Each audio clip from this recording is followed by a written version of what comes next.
নমস্কার বন্ধুরা, আশা করি আপনারা সকলেই খুব ভালো আছেন, সুস্থ আছেন। আমার আজকের রেসিপি হলো ফিশ কচুরি। আমি তার জন্য 4 পিস কাতলা মাছের পেটি নিয়ে নিয়েছি। বাটিতে সামান্য জল নিয়েছি, তাতে সামান্য হলুদ দিয়ে এবারে মাছগুলো সেদ্ধ করে নেব।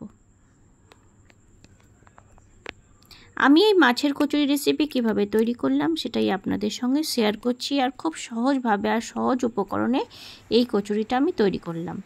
মাছগুলো সেদ্ধ করে ঠান্ডা করে নেওয়ার পর তারপর আমি তার থেকে কাঁটাগুলো ছাড়িয়ে নিয়েছি। যেহেতু আমি পেটি নিয়েছি সেই জন্য খুব তাড়াতাড়ি কাঁটাটা আমার ছাড়ানো হয়ে গেছে। তারপর তার জন্য নিয়ে নিয়েছি কিছুটা একদম পাতলা করে কেটে রাখা পেঁয়াজ, আদা, রসুন, কাঁচা লঙ্কা, টমেটো কুচি আর ধনেপাতা। তারপর আমি উনুনে কড়াই চাপিয়ে দিলাম। কড়াই গরম হয়ে গেলে তাতে দিয়ে দিচ্ছি 2 চামচ মতো সাদা তেল।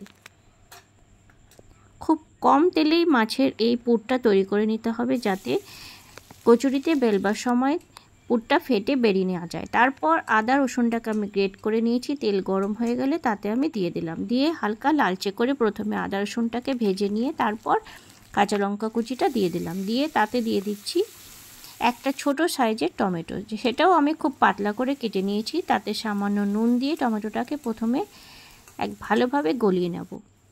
এই নতুন ধরনের আর অসাধারণ স্বাদের এই রেসিপি আপনারা স্কিপ না করে অবশ্যই পুরোপুরি দেখবেন। আর ভালো লাগলে অবশ্যই চ্যানেলটিকে লাইক, শেয়ার ও সাবস্ক্রাইব করবেন। আর খুব ভালো লাগলে অবশ্যই কমেন্টে জানাবেন আর শেয়ার করবেন। তারপর তাতে দিয়ে দিলাম স্বাদ মতো নুন আর জিরে গুঁড়ো, আর দিয়ে দিচ্ছি ভালো কালার আসবার জন্য সামান্য কাশ্মীরি লঙ্কার গুঁড়ো। দিয়ে খুব ভালোভাবে আগে পেঁয়াজ, আদা, রসুন এই সমস্তকে আগে খুব ভালোভাবে নরম করে নিতে হবে, যাতে বেলবার সময় কোনো রকম সমস্যা না হয়। তারপর কাটা ছাড়িয়ে রাখা মাছটা দিয়ে দিলাম। দিয়ে খুন্তির সাহায্যে ভালোভাবে ঘেটে সব কিছু একদম ভালোভাবে মাখা করে নিতে হবে, যাতে কোনো রকম সমস্যা না হয় আর খুব ভালোভাবে সব কিছু শুকিয়ে যায়। তারপর দিয়ে দেব মাছের আষ্টে গন্ধটা চলে যাবার জন্য সামান্য পরিমাণে অরিগানো। আপনাদের কাছে অরিগানো না থাকলে আপনারা আদা রসুনের পরিমাণটা আরেকটু বাড়িয়ে দেবেন, তাহলে গন্ধটা চলে যাবে। আমার কাছে ছিল তাই আমি দিয়ে দিলাম। তারপর ধনেপাতা কুচি দিয়ে সব কিছু ভালোভাবে একদম শুকিয়ে নিয়ে তারপর নামানোর আগে দিয়ে দিচ্ছি ছাই গরম মশলা গুঁড়ো। দিয়ে সব কিছু আরও ভালোভাবে খানিকক্ষণ রান্না করে নেব, যাতে একদম মাছের জলটা পুরো শুকিয়ে যায়। তারপর শুকনো হয়ে যাওয়ার পর আমি একটা পাত্রে নামিয়ে নিলাম। নামিয়ে ঠান্ডা হতে দিলাম। পুরটা রেডি হয়ে গেল।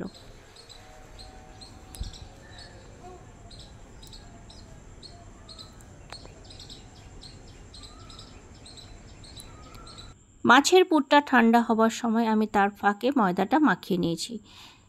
সাধারণ লুচির মতো যেরকম আমরা ময়দা মাখিয়ে রাখি সেই রকমভাবেই হালকা নরম করে ময়দাটা মাখিয়ে নিয়েছি। তাতে আমি তার থেকে লেচিগুলো কেটে নিলাম।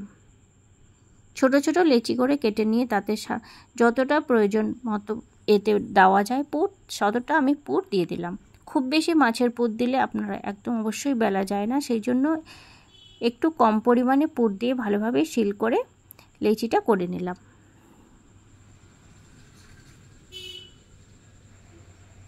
তারপর আমি এক এক করে লেচিগুলো প্রথমে কয়েকটা বেলে নেব। একটা নিয়ে নিয়েছি, এভাবে আমি দুটো বেলে নিয়েছি। তার ফাঁকে আমি উনুনে তেল গরম চাপিয়ে দিয়েছি। তেলটা গরম হয়ে গেলে একে একে আমি কচুরিগুলো ভেজে নেব। দেখুন একটা দিয়ে দিয়েছি, আপনারা দেখে অবশ্যই বুঝতে পারছেন। আর পুর দেওয়া জিনিস খুব তাড়াতাড়ি ফুলে ওঠে।